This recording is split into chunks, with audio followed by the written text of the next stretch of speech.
First started the band, you know, it was really metal and like hardcore and like, you know, that's all it was. And it was like, we already had 4 guys in the band and we didn't really have room with all the personalities for a singer. And I was just like, one day I was like, listen, I'll just sing for now until we find a singer. You know, I bet a lot of bands have that happen. I wonder who else. I would love to see what other bands were on that list. Of the bands. And honestly, I wasn't very confident about my voice. And I felt very confident as a front man, but I didn't feel confident as a singer. And I said to myself, I was like, I don't think I ever cognitively said it. It was like subconsciously, I was like, well, if I just sing rhythmically, then, you know, I could avoid having to like hold these big notes or like go for like a high note, you know? And it kind of almost sounded like rapping. And like, we grew up in Brooklyn, it was like disco and rap, and it was like part of it was all kind of the same thing, you know? Yeah. And it's funny because a lot of bands like Linkin Park and Limp Bizkit and, you know, even bands like Korn, like, you know, a lot of bands, you know, named Biohazard as like a really big influence, you know?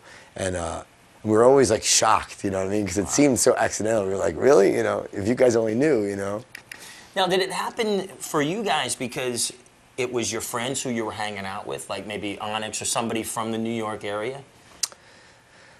No, I mean, the stuff, bands and groups like Onyx, a lot of the hip-hop groups kind of came to us. Wow. Because what we were doing was so real. Like, I remember we were managed by Rush Management, which was Def Jam back in you know, like around 90, 91.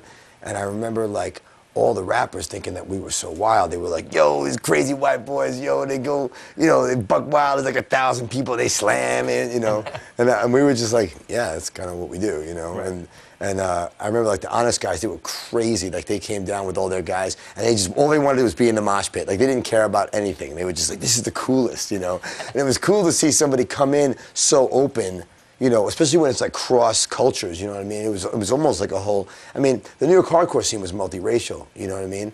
But it was to see like these real rap guys come in and non-judgmental. They would stage diving, you know, the first thing, you know, Sticky Fingers got up on the stage and did a backflip off the stage, you know what I mean? He just wanted to, you know, they just wanted to be part of it. And I think the collaborations and stuff like took it to the next level. But I mean, that was more like, okay, let's really bring some rappers in to rap with these guys who play music that has that kind of groove.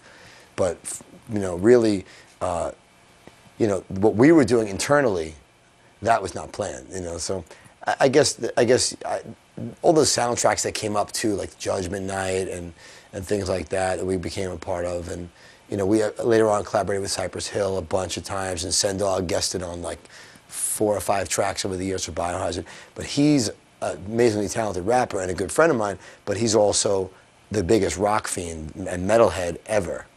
Cool. You know?